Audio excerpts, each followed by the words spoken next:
Helsinki, 1952. Les enjeux politiques sont immenses. D'abord parce que les vaincus de la Seconde Guerre mondiale, le Japon et l'Allemagne en particulier, font leur retour sur la scène sportive internationale.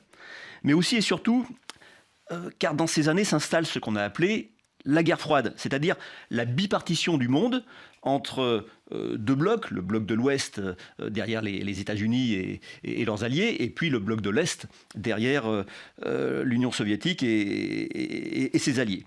Les deux blocs ont évité l'ouverture des hostilités au prix d'une terrible course à l'armement, mais aussi en jouant de toutes les formes de domination possibles, dans des domaines extrêmement variés, scientifiques, culturels, militaire, spatial, mais aussi sportif. Et c'est précisément en 1952, à Helsinki, que les stades deviennent des lieux de démonstration de la puissance de ces deux mondes. Car jusqu'ici, l'URSS s'était refusée à participer aux Jeux Olympiques qu'elle présentait comme des symboles du capitalisme. 4 ans après ceux de Londres, les Jeux d'été d'Helsinki sont donc les premiers véritables jeux de la guerre froide, où les deux blocs peuvent se comparer par champions interposés, cette fois à l'avantage des Américains.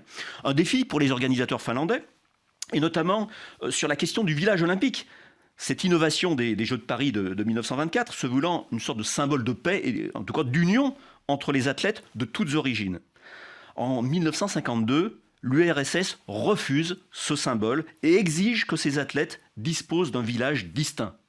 Ce sera donc les locaux de la future université technologique d'Helsinki.